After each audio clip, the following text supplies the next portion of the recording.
Hello and welcome to today's class. আজকে আমরা খুবই গুরুত্বপূর্ণ একটি চ্যাপ্টার ডিসকাস করব, লিটারারি টার্মস বা ফিগার অফ স্পিচ। এই ফিগার্স অফ স্পিচ বা লিটারারি টার্মস এই চ্যাপ্টার থেকে না বুঝলে আনসার করা যাবে না, গ্যারান্টিড। এই চ্যাপ্টার থেকে মুখস্থ করার কিচ্ছু নয়, না বুঝলে অবশ্যই বুঝতেই হবে। এটা আসলে লিটারারি টার্মস আমরা যখন ফার্স্ট পেপারে টেক্সট বুক পড়েছি, সো টেক্সট বুকে বিভিন্ন লাইনের অর্থ, অর্থাৎ টেক্সট বুকে সোজা কথা একটা লিটারেচারে অনেকগুলো ডিভাইস ইউজ করা হয়, কখনো কোনো জিনিসের ইন্টেন্সিটি বোঝাতে, কখনো হাস্যরসের উদ্রেক করতে, কখনো কোথাও একটু ডাবল মিনিং করতে। এগুলোকে বলা হয় ফিগার অফ স্পিচ বা ফিগার প্লুরাল হলে ফিগার্স অফ স্পিচ বা লিটারারি টার্মস। এখন শুধু আগে ফিগার্স অফ স্পিচ থেকে ডি ইউনিটে প্রশ্ন থাকতো, এখন এ ইউনিটে অর্থাৎ সায়েন্সের ইউনিটে, ঢাকা ভার্সিটির সায়েন্সের ইউনিটে ফিগার্স অফ স্পিচ থেকে প্রশ্ন থাকে।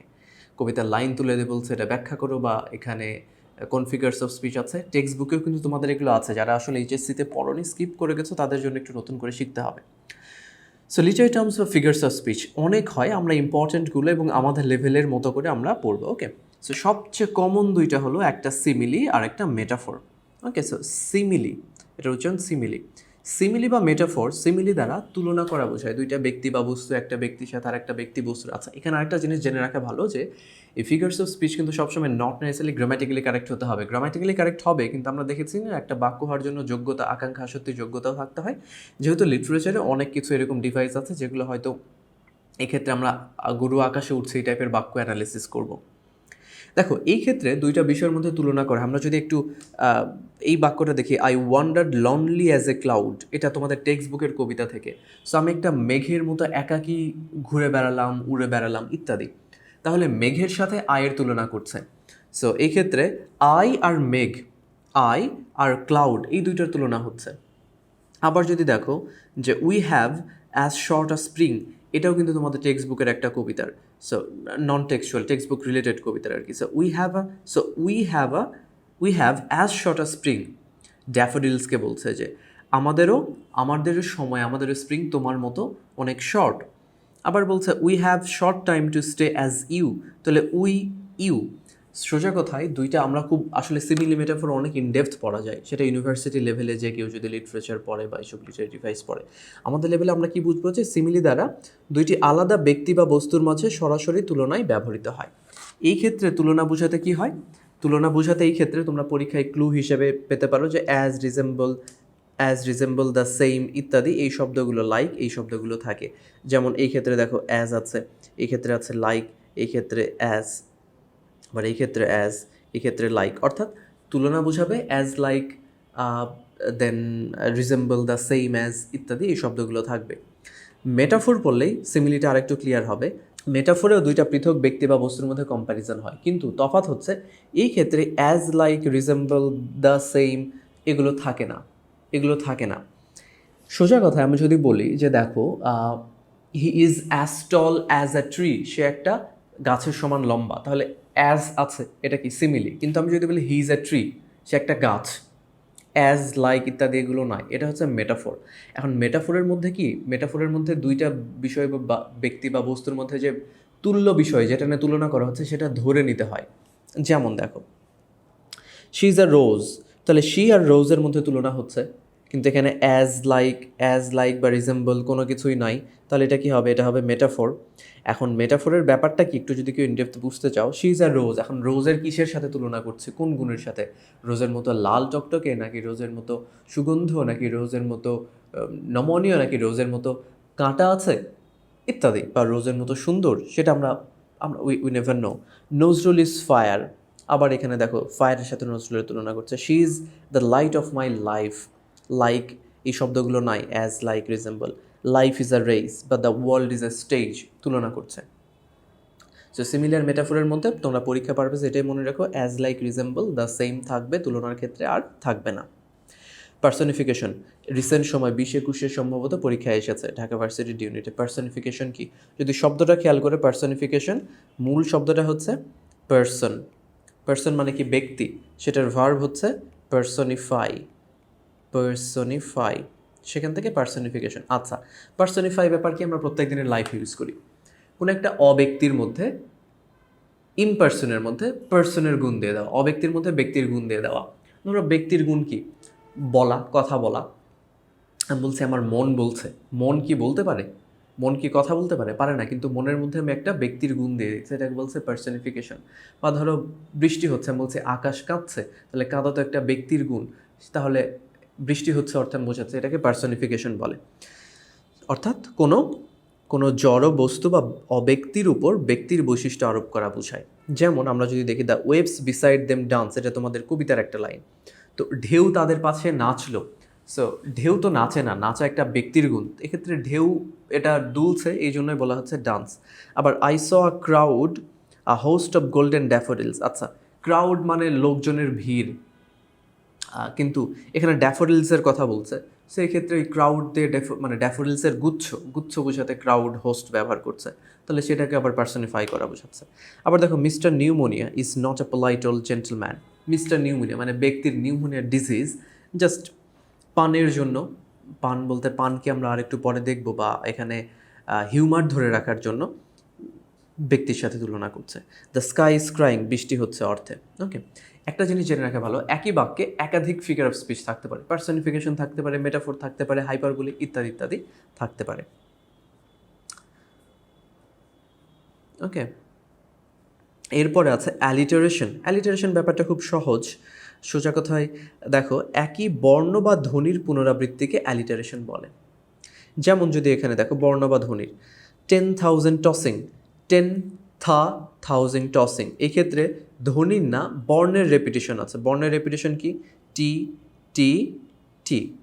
আবার যদি দেখি ডায়া ড্রাই ডিউ ড্যাফোডিলস, এক্ষেত্রে ড ড ড ড, ধ্বনিরও রেপিটেশন আছে, আবার বর্ণেরও রেপিটেশন আছে। এক্ষেত্রে আছে স্টোন স্ট্যান্ড স্যান্ড, এক্ষেত্রে লেটারের রেপিটেশন আছে। বেড বাগস বাইট, লেটার এবং বর্ণ দুটারই আছে। এই বেড বাগস বাইট যেটা আমি নিয়েছি চেন্নাই এক্সপ্রেস মুভি থেকে। হ্যাঁ, চেন্নাই এক্সপ্রেস মুভি দেখেছো? ওই জায়গাতে শাহরুখ খান যখন পালায় থাকে দীপিকা পাড়ুকোনের সাথে, তখন ঘুমাতে যাওয়ার আগে বলে, do not let the bed bugs bite, do not let the bed bugs bite. তো আমি হুট করে দেখলাম যে এটা দুইটা কাজ করে, বেড বাগস বাইট এটা অ্যালিটারেশনের কাজ করে, আবার দ্রুত বলতে চাও পাখি পাকা পেঁপে খায়, পাখি পাকা পেঁপে খায়, পাখি পাকা পেঁপে খায়, এরকম টাং টুইস্টারের কাজ করে, bed bugs bite, bed bugs bite, bed bugs bite. So it's a wonderful sentence, that's it. So alliteration হচ্ছে কোনো ধ্বনি বা পাশাপাশি বা সহ অবস্থানে কোনো ধ্বনি বা কোনো বর্ণের বা দুইটারই হতে পারে রেপিটিশন। অক্সিমোরন, অনেকে অক্সিমোরনও বলে, ইটস ফাইন। সো অক্সিমোরন বা অক্সিমোরন হচ্ছে পরস্পর বিরোধী বা পরস্পর বিপরীতার্থক দুইটা শব্দ পাশাপাশি বসা বা সহ অবস্থান করা। যেমন যদি বলি she is regularly irregular, regular irregular পরস্পর বিপরীতার্থক, পাশাপাশি বোঝাচ্ছে। রেগুলারলি ইরেগুলার মানে বোঝাতে যাচ্ছে অনেক ইরেগুলার, মানে প্রায় আসেই না বলা চলে। যেমন হি ইজ রেগুলারলি ইরেগুলার। ওকে, আচ্ছা, এরকম আর কি আছে? He is constructively destructive. Constructive মানে গঠনমূলক, ডিস্ট্রাকটিভ মানে ধ্বংসাত্মক, তাহলে সে গঠনমূলকভাবে ধ্বংসাত্মক, মানে সে অনেক সুনিপুণভাবে কোনো কিছু ধ্বংস করতে পারে। He is অফুলি good. অ মানে হচ্ছে কখনো বিস্ময় বোঝায়, আবার জঘন্য, ঘৃণ্য ইত্যাদি বোঝায়। অফুলি গুড মানে খুব বাজেভাবে ভালো, অনেক ভালো বোঝায় বা কনটেক্সটের উপরে ডিপেন্ড করছে। সো সোজা কথায় পরস্পর বিরোধী দুইটা শব্দ পাশাপাশি বসে। যেমন যদি বলি is a successful failure, successful failure মানে একদম কমপ্লিট ফেইলিয়ার বোঝাতে, তাহলে পরস্পর বিপরীত দুইটা শব্দ, বিপরীতার্থক দুইটা শব্দ পাশাপাশি বসেছে। তারপরে হাইপারবলি তো আমরা ডেইলি লাইফে ইউজ করি। দেখো হাইপারবলির আরেকটা নাম আছে, হাইপারবলিকে এক্সাজারেশনও বলা হয়, অর্থাৎ অতিরঞ্জন, কোনো কিছুকে বাড়িয়ে বলা। সেটা কখনো সে বিভিন্ন কারণে হতে পারে। যখন ধরো আমরা বলছি লোকটা তাল গাছের সমান লম্বা, আসলে কি লোক তাল গাছের সমান লম্বা হয়? হয় না, কিন্তু অনেক লম্বা এটা বোঝাতে আমরা বলছি তাল গাছের সমান লম্বা। সো কোনো কিছুর ইন্টেন্সিটি প্রকাশ করতে। আবার বলছি যে আমি এত ক্ষুধার্ত, পুরা বাড়িতে যা কিছু আছে সব খেয়ে ফেলবো, আসলে আলটিমেটলি হয়তো সব খেতে পারি না, বা আমি 10টা মুরগি খাবো একসাথে, আলটিমেটলি খাওয়া যায় না। বাট সো বলছে he is as tall as a palm tree, তাল গাছের সমান লম্বা। সরি, সো এক্সাম্পলে ছিলাম আমরা। So he is as tall as a palm tree. অথবা the sky has broken upon me, আমার মাথার উপরে আকাশ ভেঙে পড়েছে। অনেক বিপদ বুঝাতে কী বলি, মাথার উপরে আকাশ ভেঙে পড়েছে। আসলে কি আকাশ ভেঙে পড়ে? পড়ে না। I will die if she asks me to dance, ধরো কেউ হয়তো বলছে সে যদি আমাকে নাচতে বলে আমি লজ্জায় মরে যাব, আসলে তো মরে যাবে না, কিন্তু অনেক লজ্জা পাবে অর্থে বোঝাতে লজ্জায় মরে যাবে বোঝাচ্ছে। I am so hungry that I can it a horse, একটা পুরো আস্ত ঘোড়া খেয়ে নিতে পারি, আলটিমেটলি খেতে পারবে না। অ্যালিগরি, অ্যালিগরি এটা আসলে লাইনে বোঝানো যাবে না, অনেক একটা গল্প। অ্যালিগরি মানে রূপক। সোজা কথায় কোনো কিছুর দুইটা অর্থ থাকবে, একটা সুপারফিশিয়াল মানে বাহ্যিক অর্থ, খুব সিম্পল মনে হবে, কিন্তু এর অন্তর্নিহিত একটা গভীর একটা মিনিং থাকবে, এগুলোকে বলা হয় রূপক। যেমন তোমরা রবীন্দ্রনাথের সোনার তরী কবিতা পড়েছো, আসলে অনেক ম্যাক্সিমাম লিখাই, তারপরে তোমরা বিড়াল পড়েছো, কমলাকান্তের জবানবন্দি পড়েছো, কমলাকান্তের দপ্তর পড়েছো, অর্থাৎ কোনো কিছুর একটা আপাতভাবে দেখতে মনে হচ্ছে খুব বা তোমাদের ইংলিশ টেক্সট বুকেও অনেক কবিতা আছে যে আপাতভাবে অ্যাপারেন্টলি দেখতে সেটা হয়তো কৌতুক বা হাস্যরস বা ব্যঙ্গাত্মক ইত্যাদি কোনো কিছু উদ্রেক করছে, কিন্তু সেটা একটা ইনার মিনিং আছে, যেটা ইউজুয়ালি সাধারণত সেই ইনার মিনিং বা অন্তর্নিহিত ইনডেপথ মিনিংটা একটু সিরিয়াস টোনের হয়। ওকে, যেমন অ্যাজ ইউ লাইক ইট তোমাদের টেক্সট বুকে আছে, অ্যাপারেন্টলি কমেডি কিন্তু সেটার ভিতরে একটা ইম্পর্ট্যান্ট মেসেজ আছে। যেমন তোমাদের টেক্সট বুকে গালিভার্স ট্রাভেলস থেকেও একটা এক্সার্প্ট আছে। গালিভার্স ট্রাভেলসকে আমরা পড়েছি লিলিপুট, আর লিলিপুটের গল্প আমরা পড়েছি, তাই না? লিলিপুট আর ডক্টর গালিভারের গল্প, সেটা আমরা বাচ্চাদেরকেও বুঝাই, বাচ্চারা শুনে অনেক মজা পায়, তাদের কাছে এটা একটা খুব মজার একটা লেখা, কিন্তু এটা একটা পলিটিক্যাল স্যাটার, এটার অনেক ইনডেপথ যারা পড়েছো, এটার গভীরে একটা অনেক সিরিয়াস টোন আছে, সিরিয়াস মেসেজ আছে। সো যার ডাবল অর্থ থাকে, ডাবল অর্থ ওই অর্থে যে ভিতরের অর্থটা সাধারণত কোনো নিগূঢ় বা গভীর সিরিয়াস কোনো অর্থ হয়। মেটোনিমি, আচ্ছা নিম মানে নাম, মেটোনিমিকে আমরা যদি ভাঙি, এখানে আছে মেটোনিমি, এটাকে একটু বোঝো, এটাও ইম্পর্টেন্ট। সো মেটা প্লাস নিম, নিম মানে নাম, মেটা মানে বিয়ন্ড, অর্থাৎ নামের ঊর্ধ্বে যাওয়া। সোজা কথা, আমি তোমাকে একটা নাম বলবো, কিন্তু সেই নাম দ্বারা সেই নামধারী কাউকে বোঝাবো না, সেই নামের সাথে ঘনিষ্ঠভাবে সম্পর্কযুক্ত কাউকে বোঝাবো। যেমন আমি যদি বলি আমার রবীন্দ্রনাথ পড়তে ভালো লাগে, রবীন্দ্রনাথকে পড়া যায়, এক্ষেত্রে রবীন্দ্রনাথ বলতে বোঝাচ্ছে রবীন্দ্রনাথের কোনো লেখা, রবীন্দ্রনাথের গল্প, উপন্যাস, নাটক ইত্যাদি। আবার ধরো কেউ হজে গেছে, হজে অনেক খেজুর এনেছেন, হ্যাঁ তুমি হয়তো বলছো যে পুরো আরব তুলে এনেছে, এক্ষেত্রে আরব মানে আরব বোঝাচ্ছে না, আরব মানে বোঝাচ্ছে খেজুর। আবার ধরো কোনো লোক গায়ে অনেক আতর মেখে আছে, তুমি বলছো সে হয়তো গায়ে পুরো আরব মেখে আছে। আবার হতে পারে এরকম, ধরো পারফিউমের জন্য কি ফ্রান্স বিখ্যাত, বলছে সে পুরো ফ্রান্স মেখে আছে, বলতে পারো ফ্রান্স মেখে আছে মানে এক্ষেত্রে পারফিউম বোঝাচ্ছ। আবার যেমন I love to read Rabindranath, এক্ষেত্রে রবীন্দ্রনাথ মানে রবীন্দ্রনাথের লেখা বোঝাচ্ছে। He is wearing the whole Arab, Arab মানে এক্ষেত্রে হয়তো আতর বোঝাচ্ছে, ওয়ারিং আছে। The pen is mightier than a sword, একটা কলম একটা তলোয়ারের চেয়ে শক্তিশালী। এই ক্ষেত্রে দেখো পেন মানে কি, কলম মানে কলমকে বোঝাচ্ছে, লেখনী বোঝাচ্ছে। তলোয়ার মানে কি, তলোয়ার বোঝাচ্ছে যুদ্ধ বোঝাচ্ছে বা অন্য যে কোনো কিছুর জোর বোঝাচ্ছে। সো এটাকে বলা হয় মেটোনিমি। পান, এটা খুব মজার। পান মানে হচ্ছে আমরা আমাদের প্রত্যেক দিনের লাইফে ব্যবহার করি, আমরা বলি না ডাবল মিনিং আছে, সাধারণত একটা স্বাভাবিক সাধারণ অর্থ আর একটা খুব কি বলে হিউমারের উদ্রেক করে, অর্থাৎ আরেকটা খুব রসাত্মক, হাস্যরসাত্মক। এটার আরেকটা নাম আছে প্যারানোমেসিয়া। সো যেমন আমরা যদি বলি দেখো a horse is a very stable animal, stable মানে কি, স্টেবল থেকে কিন্তু বাংলা শব্দটা এসেছে আস্তাবল, মানে ঘোড়া যেখানে থাকে। সো ঘোড়া যেখানে থাকে, ঘোড়ার থাকার জায়গাকে স্টেবল বলা হয়, ইংলিশে, বাংলায় বলা হয় আস্তাবল। আবার স্টেবল শব্দের আরেকটা অর্থ হচ্ছে যে স্থির, ধীর স্থির।